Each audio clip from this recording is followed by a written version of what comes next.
High, welcome to all of you. या व्हिडिओमध्ये आपण विजयनगर साम्राज्याबद्दल थोडीशी माहिती पाहणार आहे. तर पहा, हा स्टेट बोर्डचं बुक आहे 7th क्लासचं. त्याच्यामध्ये विजयनगरचे राज्य याच्याबद्दल आपल्याला माहिती पाहिजे आहे. तर दिल्लीचा सुलतान होता त्यावेळेस, ज्याचं नाव होतं मोहम्मद तुगलक. दिल्लीचा सुलतान होता मोहम्मद तुगलक. हे लक्षात ठेवायचं आहे तुम्हाला. मोहम्मद तुगलकाच्या कारकिर्दीत दिल्लीच्या मध्यवर्ती सत्तेविरुद्ध दक्षिणेमध्ये उठाव झाले होते. आता काय झालं होतं, दिल्लीचा सुलतान होता ज्याचं नाव होतं मोहम्मद तुगलक, आणि याच्या कारकिर्दीत काय झालं होतं, दक्षिणेमध्ये काही उठाव झाले होते. त्यातूनच काय झालं होतं, मग विजयनगर आणि बहमनी हे दोन प्रबळ राज्य उदयास आली होती. आता स्टोरी कशी आहे ते आपण पाहणार आहे. की ज्यावेळेस दिल्लीचा सुलतान होता ज्याचं नाव होतं मोहम्मद तुगलक, हा गादीवर बसलेला होता, त्यावेळेस दक्षिणेमध्ये उठाव झाले होते. आणि हे उठाव दडपण्यासाठी त्यानं काय केलं होतं, हरिहर आणि बुक्क हे दोघं भाऊ, म्हणजे हे सरदार होते या मोहम्मद तुगलकच्या काळामध्ये. ते मोहम्मद तुगलकचे सरदार होते. कोणते? हरिहर आणि बुक्क. यांना त्याने काय केलं, दक्षिण भारतामध्ये पाठवलं होतं. कशासाठी? तर जे उठाव झाले होते दक्षिणेमध्ये ते उठाव दडपण्यासाठी. पहा, दिल्लीचं आपण पाहता विजयनगरचं राज्य, विजयनगर साम्राज्य. तर दिल्लीचा सुलतान, दिल्लीमध्ये सुलतान कोण होता? मोहम्मद तुगलक होता. याचे सेनापती कोण होते? हरिहर आणि बुक्क होते. तर मोहम्मद तुगलकाच्या काळातच दक्षिणेमध्ये उठाव झाले होते. तर ते उठाव दडपण्यासाठी या मोहम्मद तुगलकानं काय केलं होतं, हरिहर आणि बुक्क या दोघं भावांना काय केलं होतं, दक्षिणेमध्ये जे उठाव झाले ते दडपवण्यासाठी पाठवलं होतं. आता थोडीशी पुढे माहिती पाहू आपण. पाहता तुम्हाला दिसतेच, हरिहर आणि बुक्क हे दक्षिण भारतातील दोघे भाऊ दिल्लीच्या सुलतानशाहीच्या सेवेत सरदार म्हणून होते. हे सरदार होते मोहम्मद तुगलकाच्या काळामध्ये. आणि मोहम्मद तुगलकाच्या काळात दक्षिणेत राजकीय अस्थिरतेचा फायदा घेऊन 1336मध्ये दक्षिणेत विजयनगरचे राज्य त्यांनी स्थापन केले.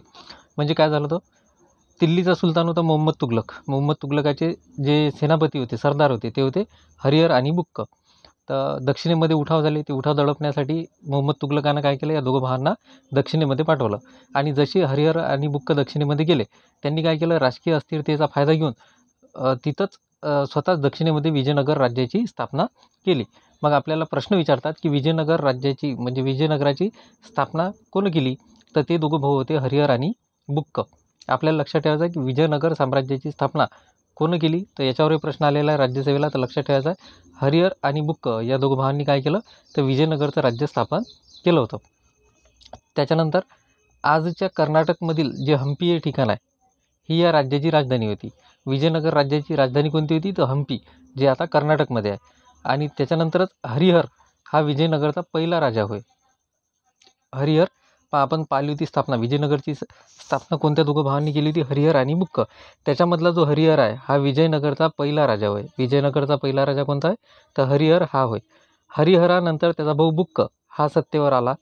आणि बुक्क याने रामेश्वरपर्यंतचा प्रदेश आपल्या अधिपत्याखाली आणला होता.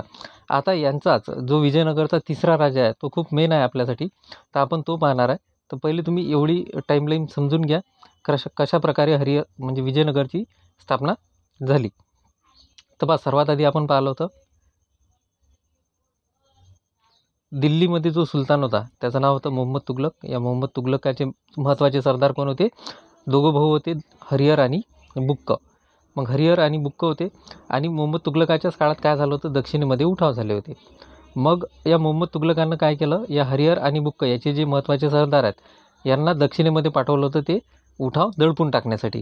हे दक्षिणेमध्ये गेले, परंतु त्या राजकीय अस्थिरतेचा फायदा घेऊन या हरिहर आणि बुक्क यांनी काय केलं, तर तिथंच विजयनगर राज्याची म्हणजे विजयनगर साम्राज्याची स्थापना करून टाकली. आणि त्यांची जी राजधानी होती, ते सध्याचं ठिकाण जे आहे कर्नाटकमधलं हम्पी, हे त्यांच्या राज्याची राजधानी होती. त्यानंतर विजयनगरचा पहिला राजा जो होता त्या दोघं भावामधला, हरिहर आणि बुक्कामधला, तर हरिहर हा पहिला राजा होता विजयनगरचा. त्याच्यानंतर त्याचा भाऊ दुसरा जो आहे बुक्क, हा त्याचा राजा बनला विजयनगरचा. आता त्याच्यानंतर आपल्याला पाहायचा सगळ्यात मेन राजा त्याच्यानंतर आला होता, हा तिसरा राजा होता कृष्णदेवराय, ज्याचं नाव होतं कृष्णदेवराय. आणि सगळ्यात मेन राजा हाच होता विजयनगर साम्राज्याबद्दल. याच्याबद्दलही खूप सारे प्रश्न आलेले आहेत आतापर्यंत. तर कृष्णदेवरायाबद्दल आपण माहिती पाहणार आहे. तर कृष्णदेवराय इसवी सन 1509मध्ये कृष्णदेवराय 1509मध्ये विजयनगरच्या गादीवर आला. ठीक आहे. तर विजयनगरच्या गादीवर आला, हा कितवा राजा आहे? तर हा तिसरा राजा आहे, विजयनगरचा तिसरा राजा. आणि हा तुलू वंशातून येत होता. कोणता? तुलू. तुळू लक्षात ठेवलं चालते, तुळू लक्षात ठेवलं चालते. तर तुम्हाला लक्षात ठेवायचं आहे, तुळू वंशाचा राजा हा होता. त्यानंतर याच्यामध्ये पहा हे कृष्णदेवरायांचं चित्र तुम्हाला इथं दिसते. तर विजयनगरच्या गादीवर आला त्यावेळेस आपल्याला लक्षात ठेवायचं आहे, तिसरा राजा होता.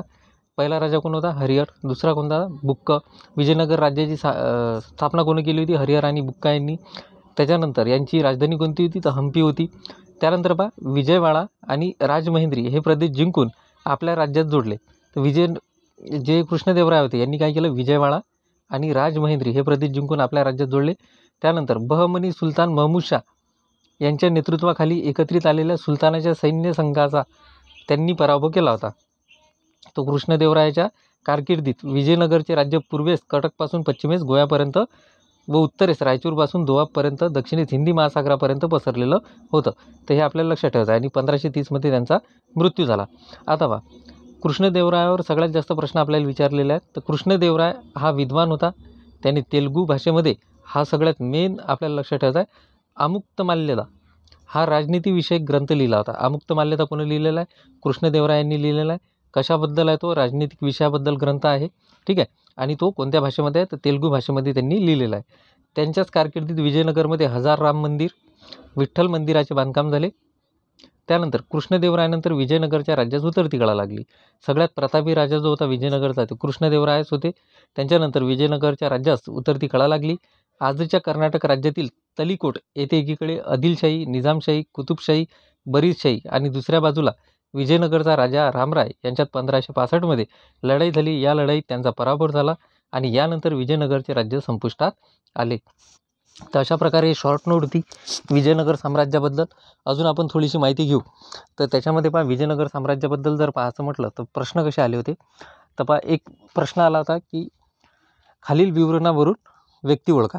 तर या राजास आंध्रभोजी पदवी देण्यात आली होती. म्हणजे ते बोलणार जे आहेत ते कृष्णदेवरायाबद्दलच बोलणारे आहेत.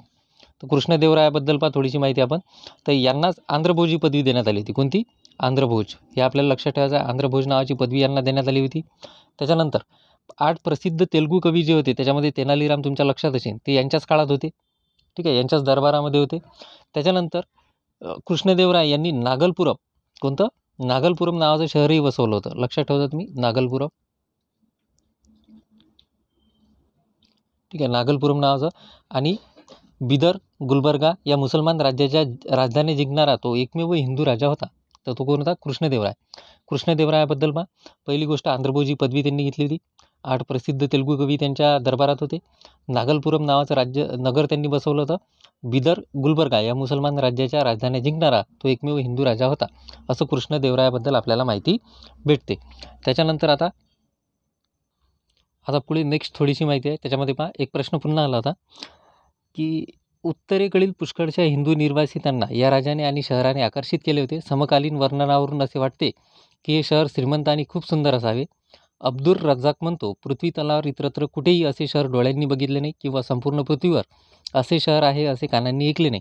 या वाक्यातून कोणत्या राज्याचा आणि शहराचा उल्लेख आहे? तर ते राज्य आहे विजयनगर. विजयनगर राज्याबद्दल अब्दुल रज्जाक यांनी काढलेले हे शब्द आहेत. तर आपल्याला लक्षात ठेवायचं आहे की हे खूप मेन आहे. विजयनगर साम्राज्याबद्दल आतापर्यंत आपण 2 प्रश्न पाहिले. तिसरा प्रश्न आहे की विजयनगर राज्याची जी स्थापना आहे ते पेरमध्ये आलं होतं. ते कोण केली? तर ते केली होती हरिहर आणि बुक्का यांनी. आपण फास्टमध्ये एक वेळ रिवाईज करून घेऊ की आपण महत्त्वाचे काय पाहिलेले आहेत पॉईंट याच्यामध्ये. तर बा विजयनगर साम्राज्याबद्दल आपण माहिती घेतली. त्याच्यामध्ये दिल्लीचा सुलतान होता त्यावेळेस मोहम्मद तुगलक. याचे सरदार होते 2 ज्याचं नाव होतं हरिहर आणि बुक्क. तर दक्षिण भारतामध्ये उठाव झाले होते. ते उठाव दडपण्यासाठी या मोहम्मद तुगलकांना काय केलं? हे दोघं जे भाऊ होते हरिहर आणि बुक्क यांना दक्षिणेमध्ये पाठवलं. आणि या दोघं भावांनी काय केलं? राजकीय अस्थिरतेचा फायदा घेत तिथंच दक्षिणेमध्येच विजयनगर राज्याची स्थापना केली. आणि यांची जी राजधानी होती ते कर्नाटकातील हम्पी हे होती. हे आपल्याला लक्षात ठेवायचं आहे. आणि विजयनगरचा पहिला राजा जो झाला तो झाला हरिहर. त्यानंतर दुसरा त्याचा भाऊ बुक्क हा सत्तेवर आला. आणि तिसरा महत्त्वाचा राजा होता तो म्हणजे कृष्णदेवराय. कोण होता? कृष्णदेवराय होता. आता कृष्णदेवरायाबद्दल जर माहिती आपण पाहिली तर आपण पूर्ण पाहिलेलं आहे तरी आपण एकदा रिवाईज करून घेणार आहे. तर विजयनगरच्या गादीवर कृष्णदेवराय हे आले. यांनी आंध्रभोजी पदवी घेतली होती. 8 प्रसिद्ध तेलुगू कवी यांच्याच काळात दरबारात होते. त्याच्यामध्ये तेनालीराम सगळ्यात फेमस आहे. त्याच्यानंतर महत्त्वाचं जर पाहिलं तर विजयनगरचे राज्य वाढवण्यात सगळ्यात मोठा जो हात होता तो कृष्णदेवराय यांचाच होता. अब्दुल रज्जाक यांनी पण विजयनगरबद्दल म्हटलं होतं की बुवा पृथ्वी तलावर इतरत्र कुठेही असे शहर डोळ्यानं बघितलेलं नाही. त्याच्यानंतर जसं कृष्णदेवरायांचा मृत्यू झाला त्याच्यानंतर उतरती कळा यांच्या याच्यावर लागली. ठीक आहे. आणि कृष्णदेवराय यांनी एक महत्त्वाचा तेलुगू भाषेमध्ये ग्रंथ लिहिला होता ज्याचं नाव आहे आमुक्तमाल्यदा, जो राजनीतिविषयक ग्रंथ आहे हे तुम्हाला लक्षात ठेवायचं आहे. आणि विजयनगरमध्ये यांच्याच काळामध्ये हजार राम मंदिर आणि विठ्ठल राम मंदिराचं बांधकाम झालं होतं. तर अशा प्रकारे शॉर्ट नोट होती कृष्णदेवरायाबद्दल.